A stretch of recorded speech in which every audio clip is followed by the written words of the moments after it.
ఆయన నీ ఎడల తన బలమైన బాహువు చాపి ఆయన బలమైన కార్యములు జరిగించగలడన్న విశ్వాసం, ఆ విశ్వాసం ఒక్కటి కలిగి ఉండు, విశ్వాసం కలిగి ఉండు.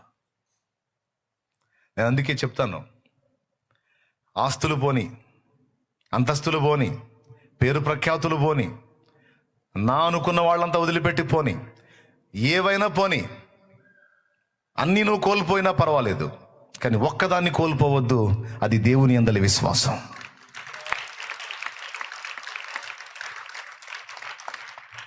దేవుని యందలి విశ్వాసాన్ని కోల్పోయిన వాళ్ళు ఇవన్నీ కలిగి ఉన్నా కూడా లేనట్టే. అదే దేవుని యందలి విశ్వాసం కలిగి ఉన్న వాళ్ళు ఇవన్నీ కోల్పోయినా వాటికి తిరిగి రెట్టింపుగా పొందగలుగుతారు. ఎందుకంటే విశ్వాసం ద్వారా దేవుడు తిరిగి రెండంతల కార్యాన్ని చేయగలడు. ఏమైనా అర్థమైందని నేను చెప్పింది? ఎంతమందికి అర్థమైంది? స్తోత్రం చెప్పండి. ప్రార్థించు, ప్రార్థనకు ముందు స్తుతించు, ప్రార్థన తర్వాత కూడా స్తుతించు.